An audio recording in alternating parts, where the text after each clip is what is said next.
Christmas season వచ్చింది, తప్పకుండా అవే సందేశాలు మనం మాట్లాడుకోవాలి. వింటూ ఉన్నాం, మంచిది.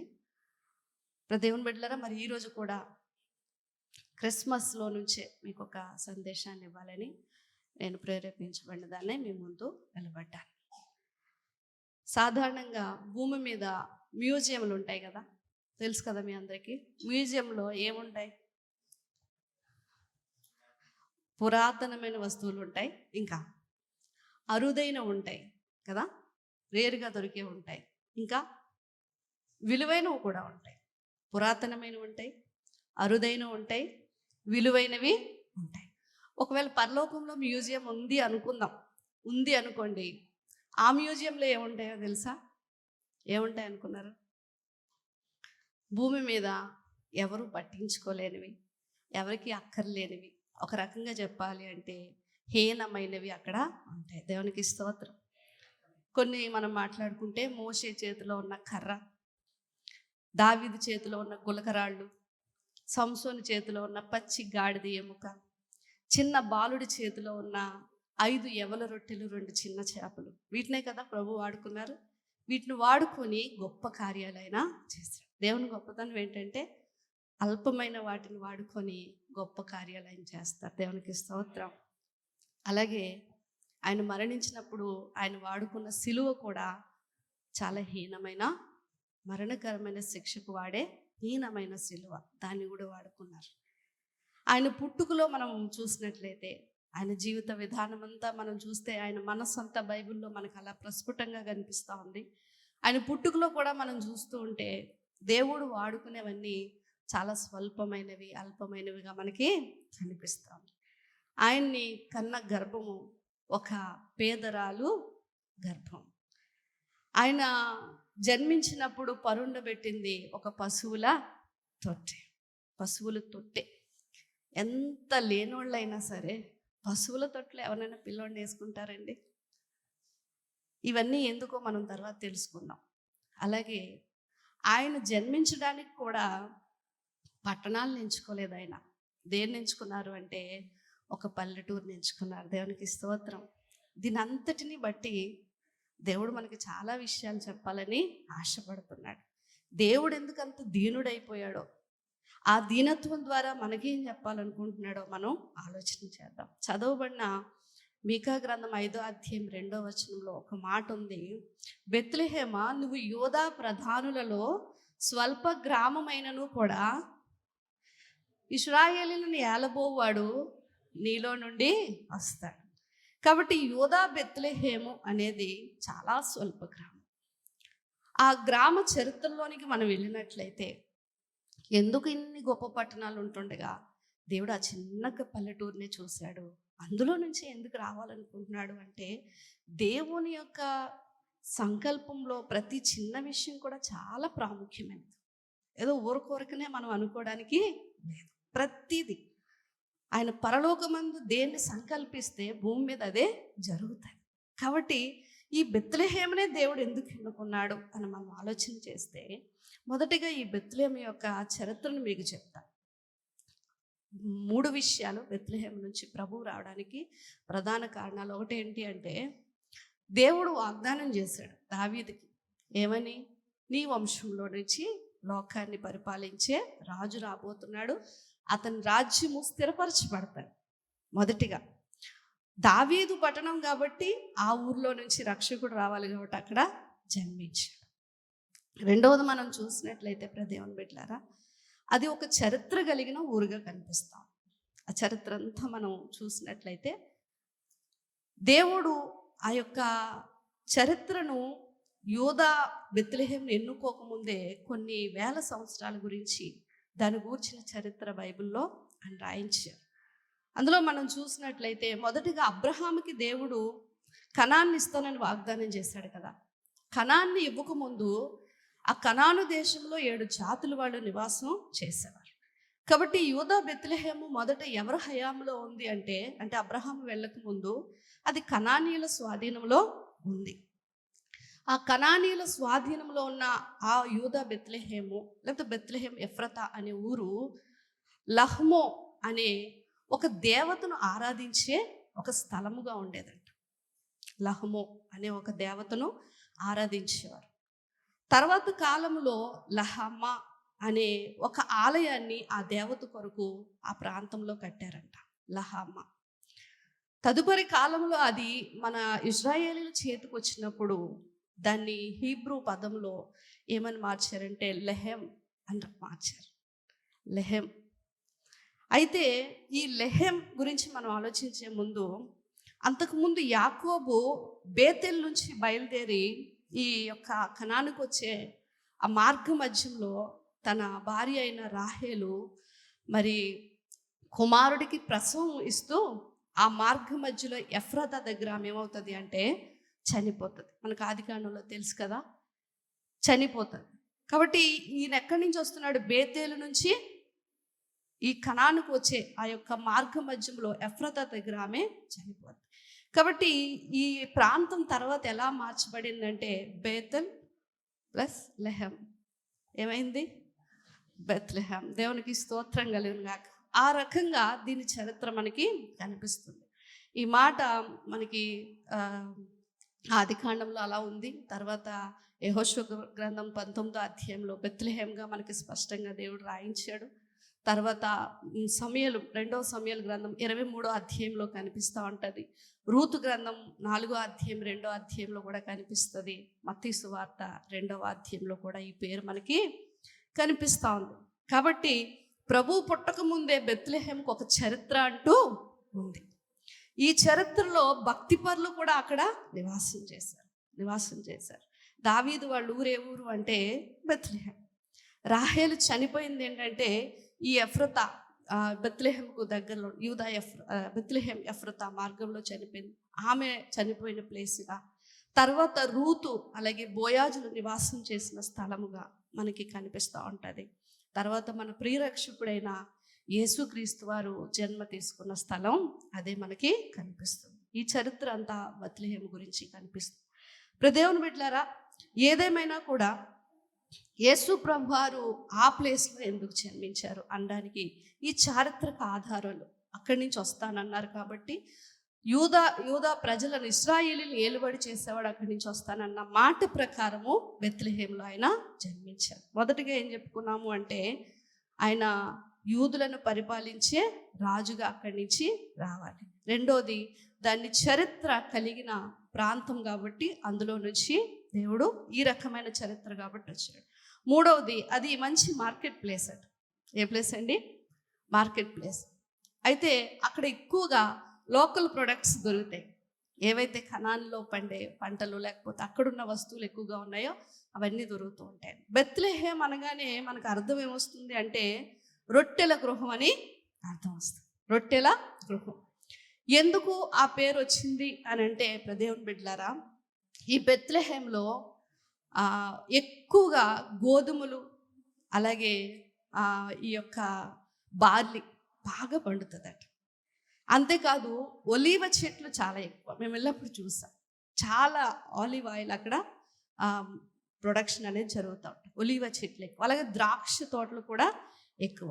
ఇంకా ఈ గొర్రెలు మేకలు కాసుకునే వాళ్ళు, ఆ కాపర్లు కూడా ఆ ప్రాంతము చుట్టూ కూడా ఎక్కువగా నివాసము చేశారు. అందుకే గొర్రెల కాపర్లకు దేవుడు ఆ పొలిమేరలోనే కనిపించి ఇక్కడ పుట్టాడు, మీరు వెళ్ళండి అని చెప్పాడు. కాబట్టి ఏ రకంగా చూసుకున్నా పాడి పరిశ్రమ, అలాగే ఈ యొక్క పంటలు, అలాగే ఈ నూనెలు, ఇవన్నీ చాలా ఎక్కువగా దొరకటం వల్ల, అంటే ఆహారం సమృద్ధిగా దొరికే స్థలం కావటం వల్ల దానికి రొట్టెల గృహం అని పేరు వచ్చింది. దేవునికి స్తోత్రం. అయితే ఆ భౌతిక ఆహారాన్ని ఎక్కువగా అందించే ఆ బెత్లెహేం నుంచి జీవాహారమైన యేసుక్రీస్తు వారి లోకానికి వచ్చారు. దేవునికి స్తోత్రం. జీవాహారము నేనే. ఈ ఆహారం తింటే మీరు చచ్చిపోతారు, కానీ నన్ను భుజించేవారు ఎప్పటికీ కూడా చనిపోరు. కాబట్టి యేసుక్రీస్తు వారు ఆ ప్రాంతాన్ని ఎంచుకొని అక్కడి నుంచి లోకంలోనికి రావటం మనం చూస్తూ ఉన్నాం. అయితే దేవుని బిడ్డలారా, ఆ రోజుల్లో ఇశ్రాయేలీలు ఎవరి కోసం ఎదురు చూస్తున్నారు అని మనం ఆలోచన చేస్తే, యోధా ప్రధానులలో నీవు స్వల్ప గ్రామమైనప్పటికీ అని మీకా గారు రాశారు. అంటే యోధాలో ఇంకా ప్రధానమైనవి ఉన్నాయి, ప్రధానమైన వ్యక్తులు ఉన్నారు, ప్రధానమైన స్థలాలు ఉన్నారు.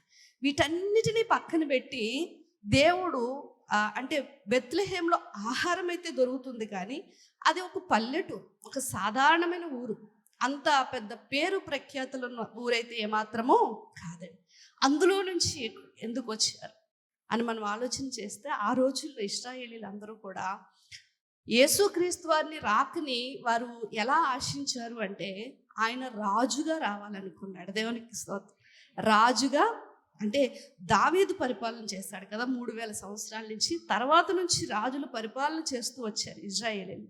కాబట్టి ఇన్ని కష్టాలు, ఇన్ని ఇబ్బందులు, ఇరుకులు ఈ మిగతా రాజుల చేతుల్లోనికి వెళ్ళిపోయిన వీళ్ళందరూ కూడా నలిగిపోయి ఉన్నారు. వాళ్ళ యొక్క ఆశ ఏంటి అంటే, మళ్ళీ దేవుడు రాజును పంపించబోతున్నాడు, ఆయన వచ్చి మమ్మలను పరిపాలన చేస్తాడు.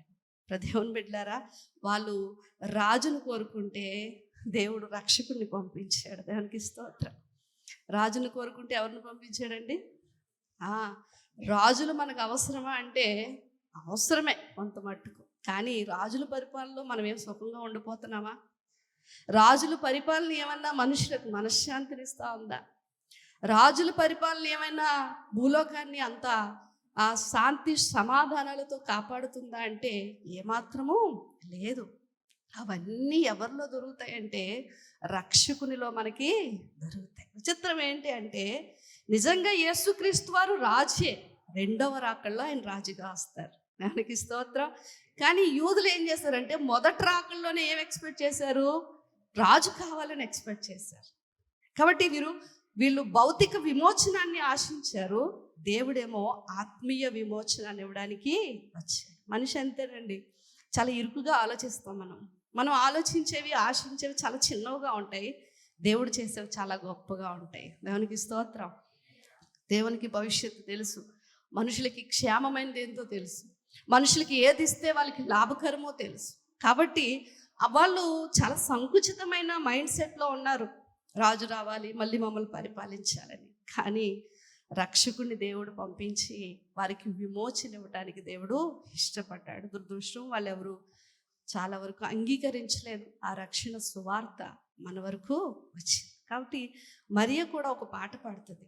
మీరు 1వ అధ్యాయం లూకా సువార్తలో మీరు చూసినట్లయితే అక్కడ ఒక వచనం 52వ వచనం చూడండి. ఆమె కూడా పరవశించిపోయి పాట పాడుతుంది. సింహాసనములను నీవు, బలవంతులను నీవు సింహాసనం మీద నుంచి పడద్రోసి దీనులను ఎక్కించదు. ఆమె దూత మాట చెప్పగానే ఒకంత టెన్షన్ పడ్డది. ఇదంతా ఫేస్ చేయడం నాకు చాలా సమస్య. కానీ ఆమె మొత్తం వాక్య జ్ఞానం కలిగిన స్త్రీ కాబట్టి మొత్తం ఒకసారి చరిత్రలోనికి వెళ్ళి అదంతా జ్ఞాపకం చేసుకున్న తర్వాత ఆమెకు అర్థమైంది ఏంటి అంటే, ఇశ్రాయేలీలను ఇంచుమించు 40 మంది రాజులు పరిపాలించుకుంటూ వచ్చారండి. రాజులు మొదటి 2 గ్రంథాలు మీరు చదువుతూ ఉంటే, దేవుడు ఒక రాజు తర్వాత ఒక రాజును, ఒక రాజు తర్వాత ఒక రాజును ఎక్కిస్తూ వచ్చాడు సింహాసనాలు. చాలా తక్కువ మంది దేవుని మనసును అర్థం చేసుకుని పరిపాలన చేశాడు. ఒక ఆసా లాంటి వాడు, యెహోషాపాతు లాంటి వాడు, యోషియా లాంటి వాడు, హిజ్కియా లాంటి వాడు, చాలా అక్కడక్కడ. కానీ మిగిలిన వాళ్ళందరూ కూడా అతిశయించి, గర్వించి, ఇతర దేవతలను ఆరాధించి దేవుని చేత నాశనాన్ని తెచ్చుకున్నారు. అస్తవ్యస్తమైపోయింది ఇశ్రాయేలీల పరిస్థితులు రాజుల పరిపాలనలో. కానీ వీళ్ళ మనసంతా ఇంకా ఎవరి మీద ఉంది అంటే, రాజు కావాలి, రాజు కావాలి. అందులోనే ఉన్న స్త్రీ, ఆ యూదుల్లోనే ఉన్న స్త్రీ మరియా. కానీ ఈమె ఏం ఆలోచన చేస్తుందంటే, అవును కదా దేవుడు రాజుగా వస్తాడని అందరూ చూస్తున్నారు కదా, ఆయన ఎలా వచ్చాడు అంటే, ఆ బలవంతులను సింహాసనాల మీద నుంచి పడద్రోసి దీనులను సింహాసనాలు ఎక్కించడానికి వచ్చాడు. దేవునికి స్తోత్రం. హల్లెలూయా. ఏమా ఈరోజు రాజసింహాసనాలు మనం ఎక్కగలమా? లేదండి. కానీ ఒకనొక రోజు పరలోకంలో దేవుడు మళ్ళీ ఎక్కడ కూర్చోబెట్టబోతున్నాడు అంటే, సింహాసనాల మీద కూర్చోబెట్టబోతున్నాడు. అవంటుంది, మా ఆలోచన విధానం అంతా వేరేగా ఉంది కదా, కానీ దేవుడు ఈ దాసురాలి దీన స్థితిని కటాక్షించాడు. ఏం చేశాడు ఆయన? దాసురాలి దీన స్థితిని కటాక్షించాడు. ఘనుడుగా వస్తాడు, గొప్పవాడుగా, రాజుగా వస్తాడు, రాజవంశంలో రాజ్యాలు నిలేవాడు, రాజుల మధ్య పడతాడు అనుకుంటే దీన దాసురాలి యొక్క గర్భంలోనికి ఆయన వచ్చాడు. అని ఆమె పాట పాడుతూ పరవశించిపోయి, నా ఆత్మ నా ప్రభుని యందు ఆనందించుచున్నది, నా రక్షకుని యందు నేను సంతోషిస్తున్నానని ఆమె పాట పాడుతూ అంటది, అబ్రహాముకు నీవు వాగ్దానం చేసినట్లుగా దేవా రాబోయే తరముల వరకు కూడా దీనులందరి పట్ల నీ కనికరాన్ని చూపించబోతున్నావు. దేవుడికి ఎవరంటే ఇష్టం అంటే అండి, దీనులంటే చాలా ఇష్టం. ఇష్టం కూడా కాదు, చాలా ఇష్టం. ఎందుకు ఆయనకి అంత ఇష్టం మనం ఆలోచన చేస్తే దేవుని బిడ్డలారా, ఎందుకంత ఆలోచన చేస్తే, ఆయన ఈ లోకానికి వచ్చేటప్పుడు ఎలా వచ్చాడు అంటే, మీరు ఫిలిప్పీ పత్రిక 2వ అధ్యాయం రెగ్యులర్గా చదువుతూనే ఉంటారు కదా, దేవునితో సమానముగా ఉండుట విడిచిపెట్టకూడని భాగ్యమని ఎంచుకొనక దాసుని స్వరూపము ధరించుకొని వచ్చాడు. దేవునికి స్తోత్రం.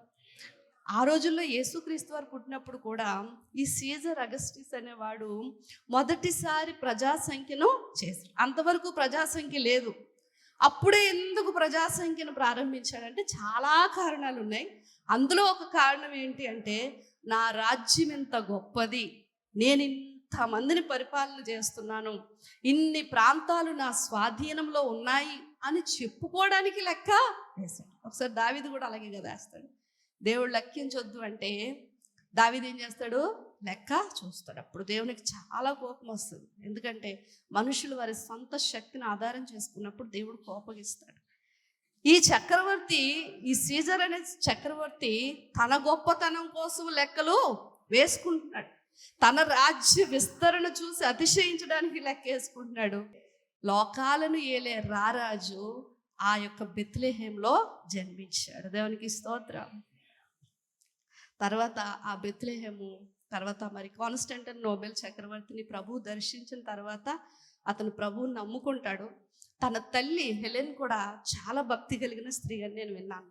ఆమె అంట ఎక్కడెక్కడ యేసు ప్రభు వారు తిరిగారు, ఎక్కడెక్కడ చారిత్రక ఆధారాలు కలిగిన ఈ బైబిల్ ఆధారిత స్థలాలు ఉన్నాయో వాటన్నిటిలో కూడా పెద్ద పెద్ద చర్చిలు కట్టేసింది ఆమె. దేవుని మీద ప్రేమతో హెలెన్ చాలా పెద్ద చర్చిలు కట్టేసింది. అందుకే ఇప్పుడు కూడా బెత్లెహేంలో మనం చూస్తే చర్చ్ ఆఫ్ నేటివిటీ అని ఒక పెద్ద చర్చ్ మేము వెళ్ళాం.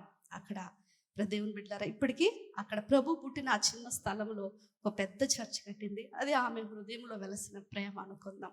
ఏదేమైనా ఆ రోజుల్లో రాజులు వారి యొక్క రాజ్యాలు విస్తరించుకుంటూ వారి గొప్పలకు అతిశయిస్తున్న ఆ రోజుల్లో యేసుక్రీస్తు వారు ఒక కడు బీదరాలి గర్భాన ఒక స్వల్పమైన గ్రామంలో ఆయన లోకరక్షకుడిగా పుట్టాడు. దేవునికి స్తోత్రం. అయితే ఆయన పుట్టినప్పుడు ఆయన ఏం చేశాడంట, తన్ను తాను రిక్తునిగా చేసుకుని. ఈ మాట ఎక్కడ చదివారండి మీరు? ఎలా చేసుకున్నాడు? రిక్తునిగా చేసుకోవడం అంటే ఏంటో తెలుసా? ఖాళీ చేసుకో. రిక్త హస్తాలతో ఉన్నాము అంటారు. ఎప్పుడైనా విన్నారా? రిక్త హస్తాలు అంటే ఖాళీ చేతులు, ఇంకేం లేవు మా దగ్గర, పరిస్థితి ఇలా ఉంది అని చెప్పడానికి రిక్త హస్తాలు అని అంటారు. ప్రభు వచ్చినప్పుడు కూడా అంట తన్ను తాను రిక్తునిగా చేసుకున్నాడు. రిక్తునిగా అంటే ఖాళీ చేసుకున్నాడంటే ముందు ఆయన దేనితోటో నింపబడి ఉన్నాడని కదా అర్థం. ఏం ఖాళీ చేసుకున్నాడు ప్రభు అని మనం ఆలోచన చేస్తే, ఇహ సంబంధమైన ఉనికిలోనికి ఆయన వచ్చినప్పుడు పర సంబంధమైన ఉనికిని ఆయన తీసి పక్కన పెట్టేశాడట. ఆయనలో ఉన్న దైవత్వం కావచ్చు, శక్తి సామర్థ్యాలు కావచ్చు, పరువు ప్రతిష్టలు కావచ్చు, ఆయన ఔన్నత్యం కావచ్చు. యేసుప్రభు వారు ఎంత గొప్పవాడండి. సర్వ సృష్టికర్త అయిన దేవుడు, దూతాళి చేత తండ్రితో సమానంగా ఆరాధింపబడుచున్న దేవుడు లోకానికి వచ్చినప్పుడు ఏం చేశాడు అంటే, ఆ పరసంబంధమైన ప్రతి దానిని కూడా ఖాళీ చేసుకొని పక్కన పెట్టేసి దీనుడిగా ఈ లోకానికి వచ్చేసాడు. దేవునికి స్తోత్రం. కాబట్టి దేవుని బిడ్డలారా, ఆయన తాను ఖాళీ చేసుకున్నాడు కాబట్టి అక్కడ అంటే దాసుని స్వరూపము ధరించి. దాసుడు అంటే ఏంటండి? పనివాళ్ళు, సేవకుల్లాగా ఆయన వచ్చాడు. సేవ చేయించు. దూతలు ఆయనకి పరలోకంలో సేవ చేస్తాయి, కానీ ఆయన భూలోకానికి ఎందుకు వచ్చాడు? ఈ మట్టి మనుషులకి, ఈ యొక్క పాపిష్టి మనుషులకి, పాపముతో పంకిలమైపోయిన మనుషులకు సేవ చేసే ఒక సేవకుడిగా ఆఖరికి శిష్యుల పాదాలను అంటే ఆయన ఏం చేశాడు? కడిగి ఆ యొక్క టవల్తో తుడుస్తున్న సన్నివేశాలు చూస్తూ ఉంటే నిజంగా యేసుప్రభు వారి యొక్క దీనత్వం గురించి మనం ఎంత మాట్లాడుకున్నా తక్కువేనండి. ఎంత మాట్లాడుకున్నా తక్కువ. దేవుని బిడ్డ, సంఘముగా మనం కూడుకున్నాం కాబట్టి క్రిస్మస్ మనకి ఇచ్చే అనేక సందేశాల్లో ఒకటి ఏంటి అంటే దీనత్వము. ఏంటండి, అసలు దేవుడు ఇంత మానవుడిగా వచ్చి ఇంత పశువుల తొట్టె అటండి ఒక బంకమట్టి అలాగే గడ్డితో కలిపి చేస్తారట. గడ్డితోని బంకమట్టితో కలిపి కొంతమంది రాళ్ళను పశువుల తొట్టిగా తులుస్తూ ఉంటారు. అది ఇలా ఉన్నప్పుడు ఆ పశువులకి నిత్యం అందులో ఆహారం వేస్తూ ఉంటే అవి ఆకలిసినప్పుడల్లా వచ్చి తింటూ ఉంటాయి. ఆఖరికి దేవుడు, సర్వాన్ని కలిగించిన దేవుడు తను పరుండడానికి దేన్ని ఎంచుకున్నాడు అంటే పశువుల తొట్టె. అంటే అక్కడ ఏవో అర్థాలు ఉన్నాయని కాదు, కానీ ఎంత తగ్గించుకున్నాడో చెప్పడానికి, ఎంత ఆయన తన్ను తాను దాసునిగా తగ్గించుకొని లోకానికి వచ్చాడో చెప్పటానికి ఆయన వాడిన స్థలాలు కానీ లేకపోతే ఆయన ఎంచుకున్న మనుషులు కానీ ఇవన్నీ మనకి సాదృశ్యంగా కనిపిస్తున్నాయి. దేవుడు ఏం చేసినా అందులో ఒక అర్థం ఉంటుంది. ఏముంటుంది? అర్థం ఉంటుంది. దేవుని బిడ్డలారా, యేసు ప్రభువుని నమ్ముకొని ఆయన దగ్గరికి వచ్చిన మనము ఎలా ఉండాలని ఆయన కోరుకుంటున్నాడు అంటే దీనులుగా ఉండాలని కోరుకుంటున్నాడు. చాలాసార్లు అండి భారంతో చెప్తున్నాను, ఈ మాట మనసులో వేసుకోండి. మనకున్న స్థితిని బట్టి భలే గొప్పలు పోతూ ఉంటాం. ఏం చేస్తూ ఉంటాం? చాలా గొప్పలు పోతూ ఉంటాం. ఆస్ట్రియా అనే ఒక దేశంలో ఒక రాజులు పరిపాలించే దేశం అది. పిల్లలు త్వరగా కూర్చోబెట్టండి. ఆ దేశంలో రాజులు చనిపోతానంట ఒక సంస్కృతిని వాళ్ళు కలిగి ఉండేవారట. రాజుల సమాధులు పెట్టడానికి ఒక పెద్ద హాలు, ప్రత్యేకంగా రాజుల సమాధులు అన్నీ పెట్టడానికి వాళ్ళకు మంచి భవంతిని కట్టుకున్నారట. ఏ రాజు చనిపోయినా అందులో వాళ్ళు పెట్టేవారనమాట. రాజులు కదా, వాళ్ళకి ఏం కొదువు ఉంటుంది. ఈ వియన్నా అనే ఒక స్థలంలో, ప్రధాన పట్టణంలోనికి ఆస్ట్రియా రాజు ఒకసారి చనిపోయినప్పుడు అతన్ని మోసుకొని తీసుకొని వచ్చారట. అలా తీసుకొని వచ్చినప్పుడు లోపల ఒక పాస్టర్ గారు ఉంటారట. పాస్టర్ గారు ఉండి వచ్చిన వాళ్ళని ద్వారం లోపల నుంచే తలుపు తీయకుండా ఒక క్వశ్చన్ అడుగుతారంట. ఇదంతా ఒక పద్ధతి అటండి. ఏమని అడుగుతారంటే వచ్చిన వాళ్ళు ఎవరు అని అడుగుతారట. ఏమని అడుగుతారు? వచ్చిన వాళ్ళు ఎవరు అంటే ఆస్ట్రియా మహాచక్రవర్తి వచ్చాడు అని మోసుకొచ్చిన సేవకులు చెప్పారట. లోపల నుంచి పాస్టర్ గారు ఒక మాట అంటారంట. అదేంటంటే మీరెవరో నాకు తెలియదు. మళ్ళీ పాస్టర్ గారు వచ్చిన వాళ్ళు ఎవరు అని అడిగితే ఆస్ట్రియా దేశపు మహాచక్రవర్తి నేను వచ్చాను అన్నట్లుగా చెప్తూ ఉంటే మీరెవరో నాకు తెలియదు అంటారట. దేవుని బిడ్డలారా, మూడవసారి మళ్ళీ పాస్టర్ గారు లోపల నుంచి వచ్చింది ఎవరో చెప్పండి అని అంటే అప్పుడు సేవకులు అంటారంట, ఘోర పాపి అయిన నీ సహోదరుడు వచ్చి ఉన్నాడు, తలుపు తీ అని చెప్తారట. దేవునికి స్తోత్రం. అప్పుడు ద్వారం ఓపెన్ చేసి ఆ బాక్స్ని తీసుకెళ్ళి లోపల పెడతారట. మనుషులుగా మనకి కొన్ని అతిశయాలు ఉంటాయి. నేను ఇంజనీర్ని. ఎవరినండి? ఇంజనీర్. నేను డాక్టర్, నేను కలెక్టర్, నేను లాయర్ చెప్పుకోవడానికి ముందు చిన్న టైటిల్ ఏమన్నా ఉంటే ఓ మనిషి అంత ఉప్పొంగిపోతాడు. ఎక్కడికైనా వెళ్ళినప్పుడు మర్యాదలు సరిగ్గా జరగలేదనుకుంటే ఏమనుకుంటున్నాం? ఎవరనుకుంటున్నారు? ఇదా మీరు చేసే మర్యాద? ఎక్కడైనా తగ్గించుకుంటామండి? తగ్గించుకోం. ఎందుకండి? ఆ పెద్ద చదువులే మనకు అవసరం లేదు. వెనకతలు ఏమన్నా కొద్దిగా బ్యాక్గ్రౌండ్ బాగుంటే మనకి ఎక్కడ ఉంటుంది? నెత్తి మీద ఏదో కొమ్ములు అంటారు కదా, అలాగా చాలా అహంభావంతో మాట్లాడుతూ ఉంటాం, చాలా గర్విస్తూ మాట్లాడుతూ ఉంటాం. చిన్న స్థితులను బట్టి చాలా గొప్పగా మన గురించి మనం చెప్పుకుంటాం. లోకం యొక్క తీరు ఎలా ఉంటుందో తెలుసండి? ఉన్నది తక్కువే, కానీ దాన్ని ఎలా చూపించుకోవాలనుకుంటాం అంటే చాలా గొప్పగా చూపించుకోవాలి. లోకపు తీరు చూడండి. అక్కడికి వెళ్తున్నావు, కొద్దిగా మంచి బట్టలు వేసుకో, కొద్దిగా డిగ్నిఫైడ్గా కనిపించాలి. మనమేం తీసిపోయాం కదా, మనమేం తక్కువ, ఇలాంటి పద్ధతులు లోకంలో కనిపిస్తూ ఉంటాయి.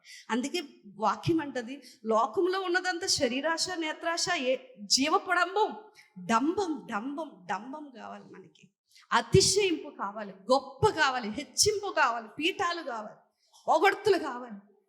లోకంలో అదే ఉంది, అదే జరుగుతూ ఉంది. దేవుని బిడ్డలారా, కానీ దేవుని వాక్యము దానికి పూర్తి వ్యతిరేకంలో కనిపిస్తాం. ఎలా కనిపిస్తుందండి? దానికి పూర్తిగా వ్యతిరేకంగా కనిపిస్తూ ఉంటాయి. కానీ దేవుని విషయానికి వచ్చేసరికి దేవుడు ఏమంటున్నాడో తెలుసా? ఎవడు దీనుడై నలిగిన హృదయము గలవాడై నా మాట విని వణుకుచుండునో వానినే దృష్టిస్తా. దేవుని దృష్టి అంతా ఎవరి మీద ఉంటుందంట? దీనత్వం దీనత్వం దీనత్వం గలవారి మీద ఉంటుంది. ఎవరైతే దీనత్వం అంటే ఏమీ లేకపోయినప్పుడు తగ్గించుకోవడం పెద్ద విషయం కాదు. అన్నీ ఉన్నా కూడా తగ్గించుకోవడమే గొప్ప సంగతి. దేవునికి స్తోత్రం. ప్రభు అది చేశారు. కాబట్టి ఆయన వాక్యం కూడా ఏమంటుంది అంటే, ఆయన అహంకారులను ఎదిరించి దీనులకు కృప అనుగ్రహించు. ఎవరికంటే కృప అనుగ్రహించడానికి వచ్చాడు దేవుడు? ఎంత కష్టపడి దేవుడు మానవుడిగా రావడమే కాకుండా తనకున్నవన్నీ తీసి పక్కన పెట్టేసి ఒక కంపు కొట్టే మురికి స్థలమైన పశువుల తొట్టెలో పడుకోవడానికి దేవుడు ఇష్టపడిన ఆ తీరంతా ఏంటి అంటే, దేవుని బిడ్డలారా, మానవాళికి దేవుడు ఒక గొప్ప పాఠాన్ని చెప్పాలనుకుంటున్నాడు. ఆ పాఠం ఏంటో చెప్పమంటారండి? అసలు దేవుని బిడ్డలారా, అతిశయం వల్ల, గర్వం వల్ల ఎంత భయంకరమైన సమస్యలు వస్తాయి తెలుసండి. దేవుడే ఎందుకు ఇంత ఎగ్జాంపుల్గా మన ముందుకు వచ్చి తన్ను తాను తగ్గించుకొని, అసలు ఏంటని ఏం చెప్పాలనుకుంటున్నాడు? ఏంటి ఆ స్థితి? ఏంటి ఆ ఎన్నిక? ఏంటి ఆ ఎంచుకున్న విషయాలు? ఏంటి? ఇంత తగ్గింప ఉమ్ము వేస్తే తుడిచేసుకునే తగ్గింప. అసలు ఏంటి అని అనుకుంటే దేవుని బిడ్డలారా, దేవునికి ఒక ఉద్దేశం ఉంది. అదేంటో చెప్పంటారండి? సాతాను పరలోకంలో తన్ను తాను హెచ్చించుకొని భూమి మీదకి త్రోయబడ్డాడు. అక్కడ తన్ను తాను హెచ్చించుకొని సాతాను భూమి మీదకి త్రోయబడ్డాడు. ఇప్పుడు దేవుడు కోరుకునేది ఏంటి అంటే, ఈ భూలోకంలో తన బిడ్డలు వారిని వారు తగ్గించుకొని ఎక్కడ నుంచి అక్కడికి హెచ్చింపబడాలని. దేవునికి స్తోత్రం. అందుకే ప్రభువు దృష్టికి ఎవరైతే వారిని వారు తగ్గించుకుంటారో వారు హెచ్చింపబడతారు. ఎంతవరకు హెచ్చింపబడతారు అంటే, ఆయన సింహాసనంతో సమానముగా హెచ్చింపబడతారు. దేవునికి స్తోత్రం. కాబట్టి తగ్గించుకుంటున్నామా?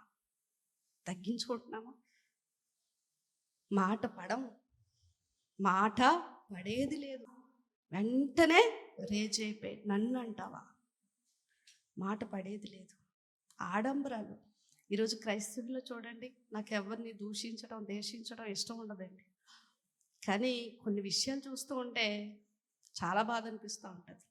ఈరోజు క్రైస్తవ్యం అంతా ఆడంబరాలు. ఏంటండి? ఆడంబరాలు, హెచ్చింపులు, సన్మానాలు, గొప్పలు అండి. అంత ఖరీదైనదే, ఎక్కడ తగ్గేది లేదు. ఒక్కసారి మొదటి క్రిస్మస్లో ఉన్న యేసు ప్రభు దగ్గరికి మనం అందరం వెళ్ళి ఆయన స్థితిని ఒకసారి చూద్దాం. అక్కడ అలా చూడండి, ఊహించండి. అక్కడి నుంచి మీ కెమెరా కళ్ళను తీసుకొచ్చి నేటి క్రైస్తవ్యం మీద పెట్టండి. ఎంత తేడా కనిపిస్తుందండి? చాలా తేడా అనిపించేస్తుంది. ఇక్కడ ఉన్న మీరందరూ ఒక సత్యాన్ని గమనించాలి. ఏదైతే హెచ్చింపబడతాదో అదంతా ఒకరోజు తగ్గించబడుతుంది. గొప్పలు చూడొద్దండి, గొప్పవి చూడొద్దు. శిష్యులు అన్నారు ప్రభుతో, అబ్బా ఆలయం ఎంత బాగుంది తండ్రి, ఎంత బాగా కట్టారంటే ఒకరోజు రాతి మీద రాయి కూడా ఉండదు. అదే స్థితి నేటి సంఘానికి కూడా దాపరిస్తుందేమో అనిపిస్తూ ఉంది. గమనించండి, హెచ్చింపులు మనకి పనికి రావండి. దేనికోసం హెచ్చించుకోవాలి? నిన్ను రక్షించడానికి వచ్చిన వాడు ఎలాంటి స్థితిలోనికి వచ్చాడు? ఎక్కడి నుంచి నిన్ను అక్కడికి ఆయన తీసుకెళ్ళాలని ఆశపడుతున్నప్పుడు, అమ్మా తగ్గాలి, నీ ఆస్తిని అనుభవించడంలో తగ్గాలి, నీకున్న వాటిని అనుభవించడంలో తగ్గాలి, మాట పడ్డంలో తగ్గాలి, ప్రతి దానిలో తగ్గించుకో అని 1కి 10 సార్లు ఆదికాండం నుంచి దేవుడు తగ్గింపు అని ఎందుకు మాట్లాడుతున్నాడు? దీన వస్త్రాన్ని మీరు ధరించుకోండి అంటే, ఇక్కడ నువ్వు తగ్గలేదనుకో అక్కడికి నువ్వు వెళ్ళాల్సిన పని లేదు, నువ్వు రావు. సంగమా, మీ అందరికీ ప్రేమతో చెప్తున్నాను, తగ్గిపోదాం. ఎంత తగ్గాలో, ఒక చెంప మీద కొడితే, చేత్తో కొడితే కత్తి పట్టుకుంటాం మేము. చేత్తో కొడితే ఇలా కూర్చుంటాం కానండి. ఇక్కడ ఇళ్లల్లో మన పరిస్థితి చూస్తే, బయట మనం పని చేసే చోట చూస్తూ ఉంటే నేను ఊహించినంత ఉండదని నేను అనుకుంటున్నాను. అసలు రూపాలు బయటకు వస్తూ ఉంటాయి. తగ్గిపోదామా? క్రిస్మస్లో నీ ప్రభువు నీ కోసం తగ్గిపోయాడు, తగ్గించేసుకున్నాడు. ఆయన నేర్పిస్తున్నాడు. అమ్మా, సాతానుతో ప్రభు ఒక సవాల్ చేసి ఉంటాడు అనిపిస్తుంది. ఓ సాతానా, హెచ్చించుకొని నువ్వేం చేసావు? పైనుంచి కిందకి పడిపోయావు. ఓ యేసు ప్రభువా, నువ్వు చెప్తున్నావు గొప్పలు, చూడు వాళ్ళలో ఏమి నింపుతానో.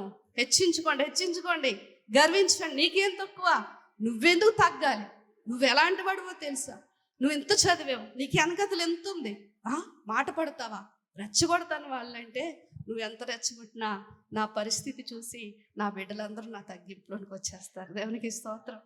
ప్రభు మాటని పాటిద్దాం. ఆయన పెట్టుకున్న ఆశలన్నీ కూడా మనం ఏం చేద్దాం అంటే పాటిద్దాం. క్రైస్తవ లోకాన్ని కూడా మీరు చూస్తున్నప్పుడు జాగ్రత్త సుమ, జాగ్రత్త చెప్తున్నాను. హెచ్చింపులకు పోవద్దు. మనుషులలో ఘనముగా ఎంచబడినది దేవుని దృష్టికి అసహ్యమైనది. మనుషులలో ఘనముగా ఎంచబడే ధనము, ఘనత, పేరు ప్రఖ్యాతులు, వస్తు వాహనాలు, మనిషి ఘనముగా ఎంచే ప్రతీది కూడా అంట దేవుని దృష్టికి అసహ్యమైనది. అది నాకు వద్దు ప్రభా. నువ్వే దీనుడు అయిపోతే నేనంతా. ప్రతి గొడవాడి పరిస్థితులు ఈ మాట జ్ఞాపకం చేసుకోండి. ప్రభువే తగ్గించుకో. ఆయనకి అన్ని దెబ్బలు పడ్డాయి. ఎవరైనా మళ్ళీ కొట్టేస్తున్నారా? నేను కొరడాలతో కొడుతున్నారండి గొడవ ఆడేటప్పుడు. నేను తట్టుకోలేకపోతున్నాను అనడానికి ఒక మాటే కదా. భరిద్దాం, తగ్గించుకుందాం, ఓపిక పడదాం, సహిద్దాం. ఒక సంగతి చెప్తాను. ఒక ఫిలాసఫర్ ఈ మాట అన్నాడు. ఎవరైతే అహాన్ని విడిచిపెట్టరో వారిని మనుషులు విడిచిపెడతారట. ఎవరైతే అహాన్ని, గర్వాన్ని విడిచిపెట్టరో వారిని మనుషులు విడిచిపెడతారు. కాబట్టి ఆ గర్వం మనుషులందరినీ మనకు దూరం చేసేస్తుంది. కానీ యేసుక్రీస్తు వారు దీనత్వంతో లోకాన్నంతటినీ తన వైపు ఆకర్షించుకున్నాడు. దేవునికి స్తోత్రం. ఈరోజు మనం అందరం ఆయనకు ఆకర్షితులం అయిపోయాం. ఏందయ్యా నీ స్థితి ఏంటి? నువ్వు వచ్చిన విధానం ఏంటి? ఈ పాపుల కోసం ఇంత భయంకరమైన స్థితిలోనికి నీవు వచ్చావా? దేవుడు ఈరోజు పిలుస్తా ఉన్నాడు. పేద నరుని రూపము ధరించి యేసు రాజు నీ ముందు నిలిచే అంగీకరించుము ఆయన. నేను దేవుని బిడ్డలారా, ఉన్న స్థితిని ఉన్నట్లుగా ప్రభు దగ్గర ఒప్పుకొని, దావీదు అంటాడు, నేను ఎంతటి వాడిని ప్రభువా, నా యొక్క గోత్రమే పాటిది. భక్తులందరి జీవితాల్లో చూడండి, పౌలు ఎంత భక్తి చేశాడండి. అసలు పౌలు భక్తుడు అంటాడు, నేను క్రీస్తుని పోలి నడిచిన ప్రకారము మీరు కూడా నన్ను పోలి. అంటే అంత ధైర్యం కలిగిన మాట అన్నాడంటే పౌలు ప్రవర్తనలో పరిశుద్ధత ఎంత తారాస్థాయికి చేరుంటుంది. కానీ పాపులలో నేను ప్రధాన పాపిని. ఎంత మాట! స్వనీతి, నాదే ప్రార్థన, నాదే భక్తి, నాకన్నీ తెలుసు. ఏం తెలుసు? సముద్రంలో ఒక స్పూన్ అంత నీరు నీకు తెలుసు. అంతకు మించి ఇంకేమీ తెలియదు. చాలా ఉంది మనకి తెలియంది. తగ్గించుకుందాం. ఇక్కడ తగ్గించుకుంటే అక్కడి వరకు హెచ్చింపబడతాం. సాతాను అక్కడ హెచ్చించుకొని కిందకి పడిపోయాడు. వాడు రెచ్చగొడతా ఉంటాడు. ఈరోజు వాడు మళ్ళీ గర్విష్ఠులుగా తయారు చేయాలనుకుంటున్నాడు, అహంకారులుగా తయారు చేయాలనుకుంటున్నాడు. ప్రభు పిలుస్తున్నాడు, దీనులై ఉండండి, దీన మనస్సు కలిగి ఉండండి, నేను మీకు కృపను అనుగ్రహిస్తాను. మనందరికీ దేవుని కృప కావాలండి. దేవుని కృప కావాలి. ఆ కృప మనలను, మన స్థితులను, మన పరిస్థితులను అన్నిటినీ మార్చగలదు. దేవుల్లో కృప మళ్ళీ హెచ్చించగలదు. ఆ మెండైన కృప మనం పొందుకోవాలంటే మనసులో ఏముండాలండి? మళ్ళీ చెప్తున్నాను, ఎందుకు ఇన్నిసార్లు రిపీట్ చేస్తా ఉన్నాను అంటే మనము తగ్గము. ఇక్కడ బాగానే ఇలాగా ఊపుతాం, కానీ ఇంటికి వెళ్తే తగ్గేది లేదు. తగ్గిపోతాం. వచనాలు మేము ముందుకు తీసుకొస్తే 100 వచనాలు చూపించగలం, కానీ ఇది సమయము కాదు. కళ్ళు మూసుకొని ప్రార్థన చేసుకున్నాం. ప్రభువును చూడు ఒకసారి. ఒక్కసారి నీకోసం ఆయన ఎంత దీనుడైపోయాడో చూడు. ఆయనకు అదంతా అవసరమా? ఆయన తగ్గించుకోవాల్సిన అవసరం ఆయనకి ఏమి ఏర్పడింది? నీకోసం నా కోసమే కదా. ఆయన నిన్ను నన్ను కూడా తన సింహాసనం అంత ఎత్తుకు ఆయన హెచ్చించాలని ఆశపడ్డాడు. మనల్ని ఇక్కడి నుంచి అక్కడికి తీసుకెళ్ళాలి అంటే ప్రభువే తను తగ్గించుకొని ఇక్కడికి రావాల్సి వచ్చింది. మాటలు తక్కువగా మాట్లాడదాం, కొద్ది ఓర్చుకుందాం. ఆడంబరాలకు వద్దు, మనం అతిశయాలకు వద్దు, డంబాలకు వద్దు, గర్వాలకు వద్దు. దీనులమైపోదాం.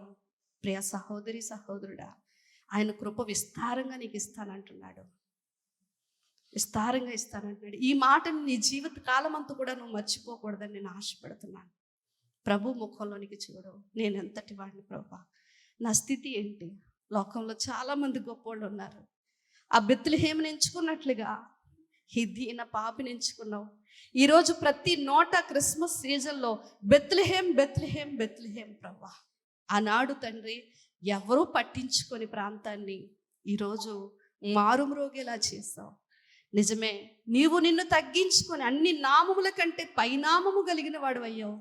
నేను కూడా నన్ను తగ్గించుకుంటే తండ్రి నీవిచ్చే హెచ్చింపు, నీవిచ్చే తండ్రి ఆ ఘనత నేను ఊహించని రీతిలో ఉంటుందని నాకు ఇప్పటికీ అర్థమవుతా ఉంది.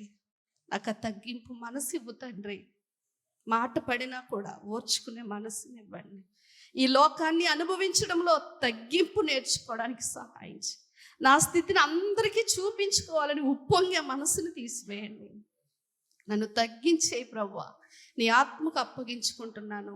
నన్ను తగ్గించే ప్రేమగల తండ్రి, దయగల దేవా, నీకు స్తోత్రాలు.